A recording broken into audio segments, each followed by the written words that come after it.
En búsqueda de la oveja del futuro, robusta, eficiente y amigable con el ambiente. Invitamos a Ignacio de Barbieri, ingeniero agrónomo egresado de Facultad de Agronomía, Universidad de la República, con doctorado en Ciencias Animales en la Universidad de New England en Australia, investigador principal del programa Carne y Lana de INEA e investigador nivel 1 en el Sistema Nacional de Investigadores de Uruguay. Adelante. Bien, buenas tardes para todos. Creo que nos hemos saludado en el correr de la mañana y del mediodía con todos. Buenas tardes para aquellos con los cuales no me he saludado aún. La idea es una presentación y vamos a retomar con los que nos mencionaba Eli Navajas. Teníamos lo que era un marco conceptual de los proyectos que estamos trabajando, la importancia de las características que estamos midiendo.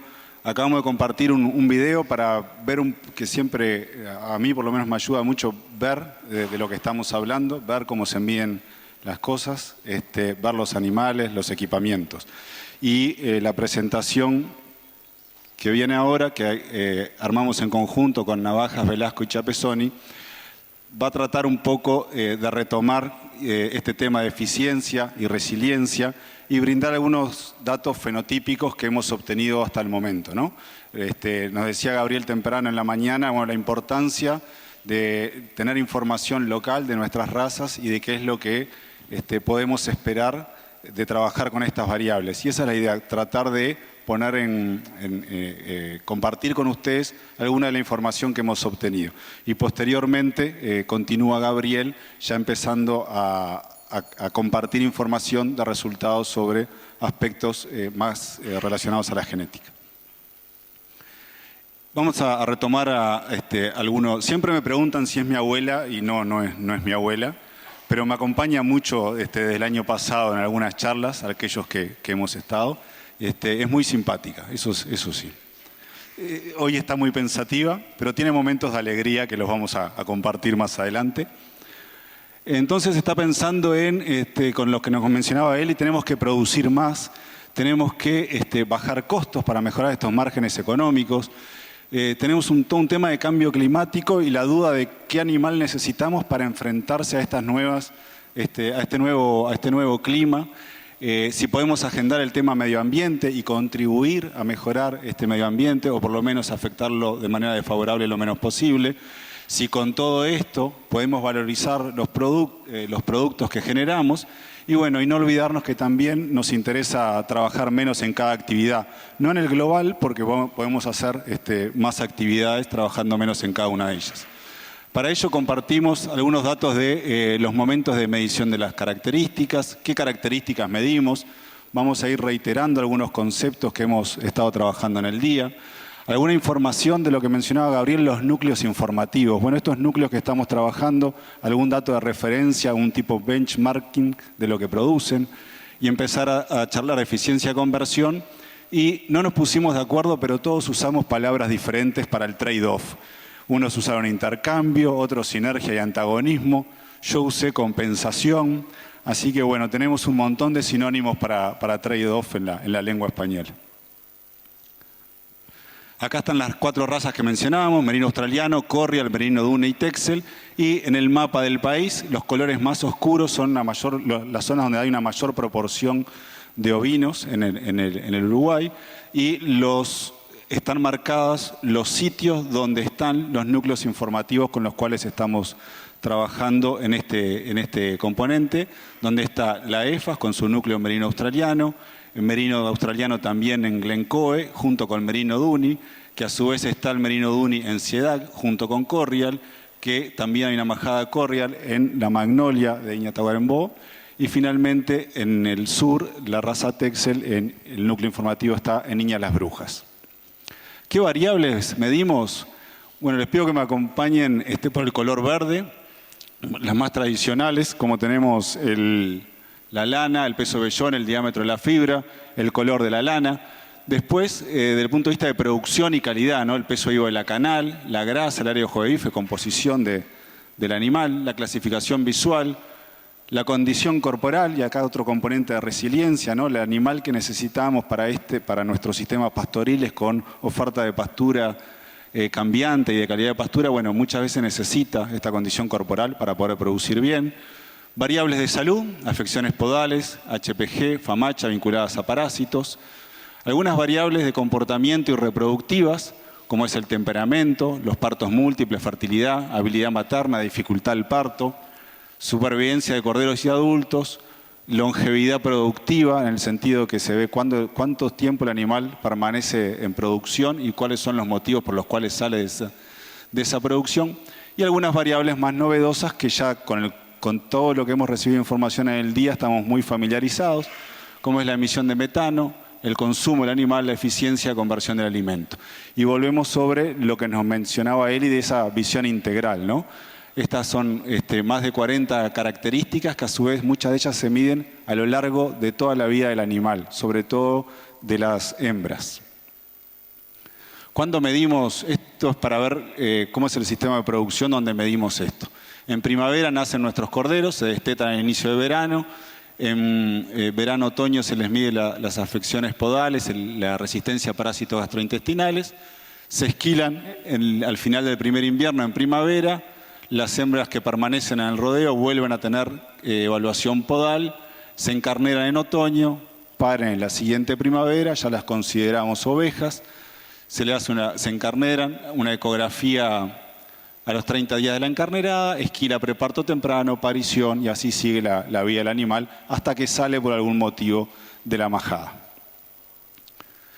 ¿Cómo entran algunas de las variables nuevas en este esquema? Por ejemplo, nacen en primavera, se destetan al inicio del verano y empiezan las mediciones de consumo y emisión de metano. La primera raza que medimos es Texel en el verano, luego se mide la raza Corrial, merino australiano y finalmente la Duni. Y empezamos a bajar en algo de información de estos núcleos. Primero vemos un pantallazo de algunos datos productivos y vamos a hacer énfasis en las razas merino australiano, Corrial y merino Duni, que están vinculadas a esta zona de la ganadería más extensiva. Y algo que siempre tenemos que tener presente en esta presentación es que no son comparativos entre razas, sino es tener la referencia de lo que ese núcleo para esa raza está produciendo en ese ambiente en particular, ¿ah? Entonces tenemos la aparición potencial de estos núcleos, 110, esto es el promedio de los últimos 3 años, ¿no? Esto es cordero ecografiado por oveja encarnerada.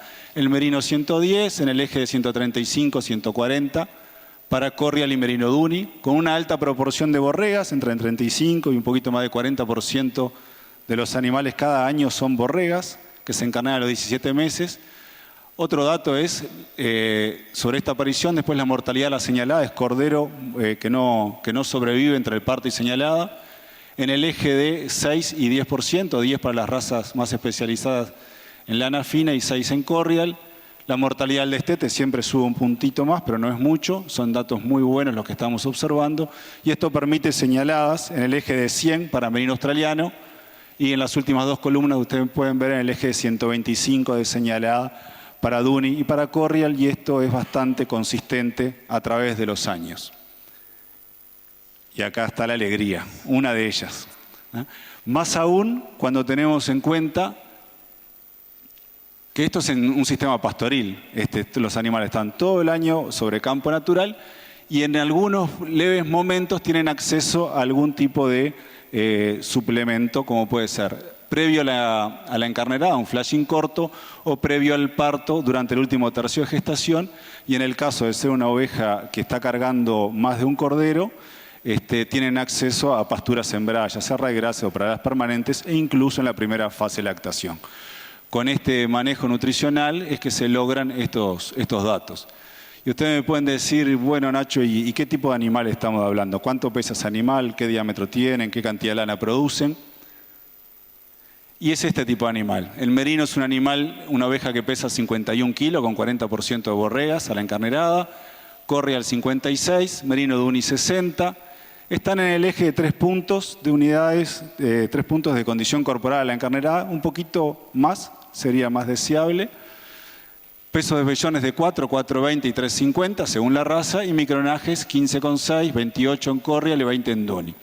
Les recuerdo, los datos de merino australiano que estamos presentando no es una majada, es una majada que tiene una larga tradición en mejoramiento genético, tiene más de 20 años de trabajo, pertenece al Consorcio Regional de Lanas ultrafinas y su énfasis ha sido en disminuir el diámetro de la fibra, a partir de 21 micras está en 15,6, aumentar el peso vivo, ustedes lo pueden ver, y aumentar la producción de lana. En el caso de Corrial es una majada que ha tenido foco en los partos múltiples y hoy en día está reorientada hacia afinar el diámetro sin perder todo lo ganado en reproducción y en resistencia a parásitos. Y en el caso de Duni, también recientemente, en conjunto con la Sociedad de Criadores de Merino Duni, a esta majada vamos a encaminarla también para afinar el diámetro de la fibra sin perder los buenos atributos que tienen en otras características, ¿no? Ahora saltamos y les pido primero mirar arriba, estamos en datos de eficiencia y emisión, Corrial, Merino Duni y Merino Australiano. Y acá hay un dato, estos son 1.600 animales que llevamos evaluados en la plataforma de fenotipado que estaba en el video que vimos antes. Y ahí les medimos el peso vivo, el consumo, la emisión de metano, área ojoife grasa, luego se les mide la condición, el peso vellón, el diámetro de la fibra, los parásitos. Entonces tenemos variables de producción, variables de eficiencia, variables de emisión, variables de tipo de producto, después tenemos variables de resiliencia, de producto de lana, de cantidad y calidad y variables de salud, ¿no? Un panorama de algunas de las variables. Estamos hablando de animales que entran en la prueba con 34 kilos en Corrial, 41 y 50. Recuerden que también entran en diferentes momentos de su vida. Consumen en el entorno del 3% del peso vivo como kilos de materia seca por animal y por día. Producen una emisión de metano entre 16 y 28, que cambia un poquito de acuerdo al consumo, como podrán ver. Son animales que en el diámetro de la fibra están representando lo que veíamos en la majada adulta, así como en el peso de vellón.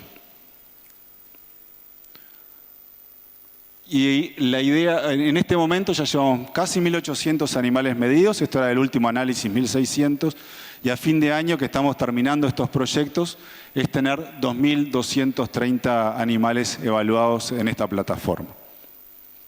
¿Ah?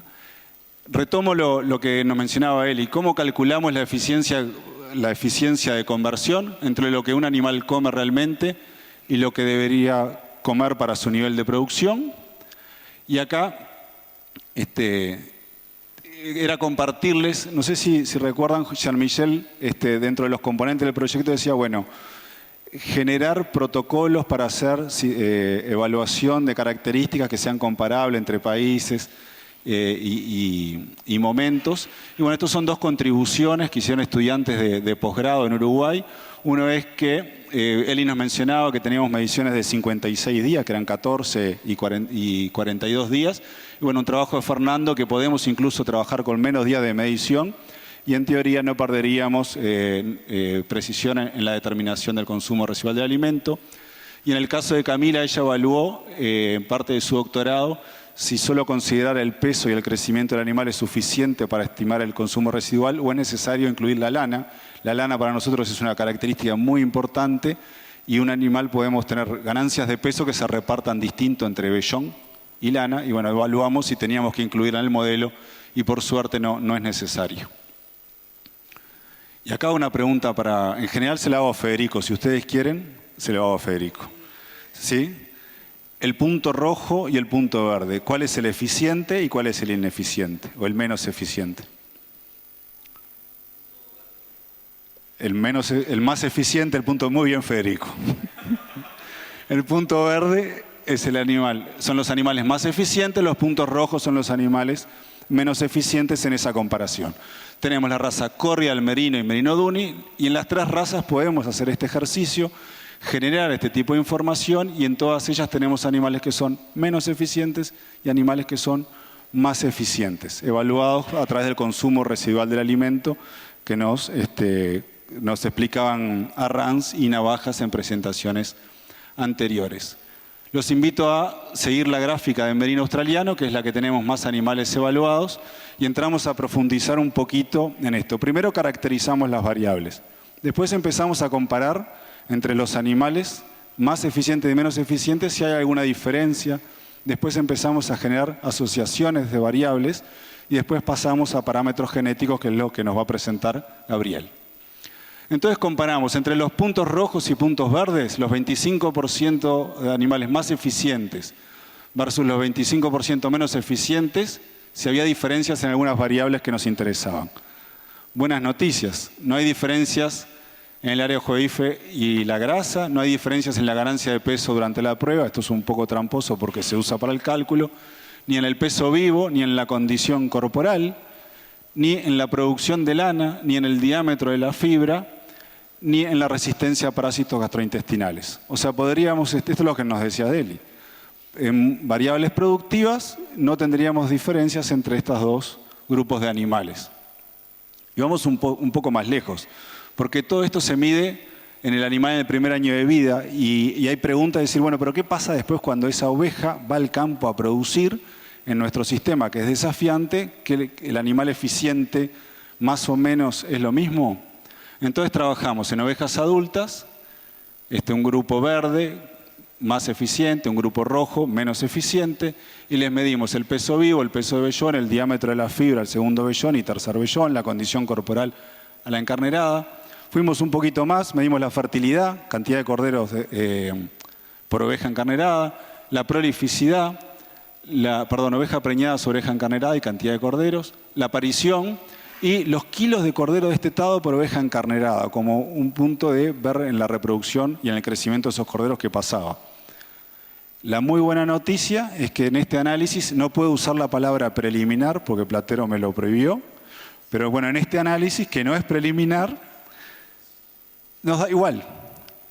O sea, animales que medimos de jóvenes, si son más o menos eficientes, luego en su vida productiva no vimos diferencias. Entonces, vamos un poquito más lejos. Decimos, bueno, ¿y en qué hay diferencias? Y Eli ya nos lo anticipó, ¿no? Tenemos diferencias en el consumo residual, en el consumo de materia seca, en la conversión del alimento entre animales verdes, llamémosle verdes y rojos para simplificar, en la emisión de metano y en algunas características de comportamiento. ¿Qué tan importante es esta diferencia? Lo que estamos viendo entre estos grupos es en el eje de 20 a 23% de diferencia en consumo entre el grupo más eficiente y el menos eficiente. Y en el eje del 6% en lo que respecta a emisión de metano. Estos son datos en la evaluación Merino, que es donde más animales hemos evaluado.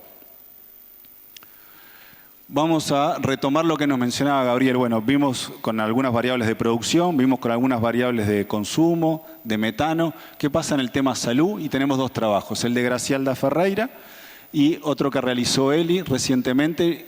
No les pido que entren en el detalle de todo el cuadro. Recuerdan que Gabriel nos dijo, trabajaban con dos líneas, la resistente y la susceptible, que se crearon en CIEDAG, resistente y susceptible a parásitos, y Gracialda los midió con los animales libres de parásitos y los animales parasitados.